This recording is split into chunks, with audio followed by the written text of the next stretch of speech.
Known as the father of psychoanalysis, Sigmund Freud claimed his father molested all of his siblings.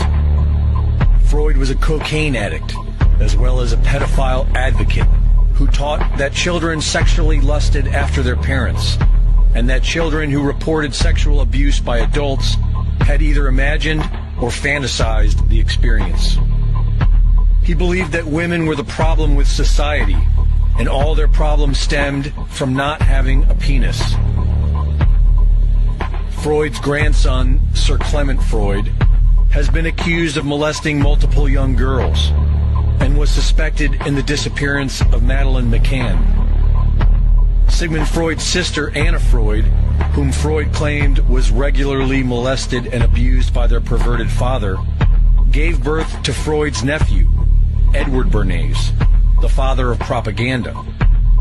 Bernays took his family's work in psychology and used it to help governments and corporations manipulate the minds of the public. Hired by the American Tobacco Company, Bernays manipulated women into buying more cigarettes by convincing them that smoking was a form of feminist liberation.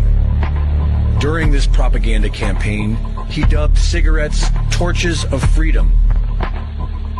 Thanks to Bernays and his family's twisted legacy, social engineering became big business. Modern psychology was used to exploit mankind's mental weaknesses, nurture the public's lower desires, and turn people into mindless consumers.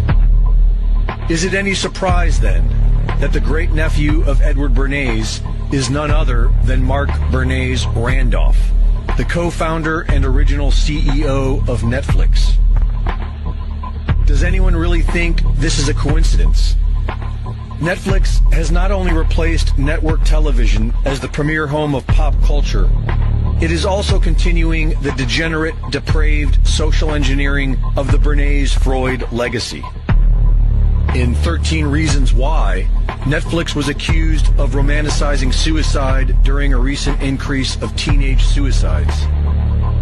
In The Devil Next Door, they were accused of rewriting history to deceive viewers into believing that Poland was responsible for establishing Nazi death camps. And a Texas grand jury indicted Netflix for depicting child sex in the movie Cuties. Netflix and chill, the new preferred method for brainwashing the masses. Brought to you by one of the most depraved, degenerate families of the modern era. Turn it off.